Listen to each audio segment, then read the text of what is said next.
দেওয়া। আপনারা মনে করতেছেন কেউ যদি নামাজে হাসি দেয়, সে যদি বলে আলহামদুলিল্লাহ, এইরকম যদি আলহামদুলিল্লাহ হাসির দোয়াটা পড়ে তার নামাজ ভাঙবে, এইরকম মনে করতেছেন না? নেহি হ্যাঁ, নেহি হ্যাঁ, নো নেভার।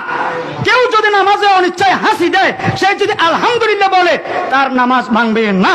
তাহলে হাসির উত্তর দেওয়া নামাজ ভঙ্গের কারণ অনুষ্ঠানের মধ্যে একটি হাসির উত্তর দেওয়া।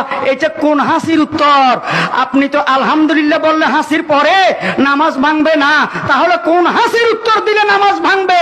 ওই যে আপনার ডানে অথবা আপনার বামে আরেকজন মুসল্লি আছে বেশি পণ্ডিত, আপনি যখন আলহামদুলিল্লাহ বলছেন হাসি দিয়ে, এবার পণ্ডিতে বলতেছে যে ইয়ার হামুকাল্লাহ, তার নামাজ ভাঙছে, তার নামাজ ভাঙছে। এই হলো হাসির উত্তর দেওয়া। না হলে নামাজ হাসির উত্তরে আলহামদুলিল্লাহ বললে নামাজ ভাঙে না। আলহামদুলিল্লাহ এটা তো আল্লাহর প্রশংসা। প্রত্যেক রাকাতে আলহামদুলিল্লাহ রাব্বিল আলামিন আছে না নাই? আছে না নাই?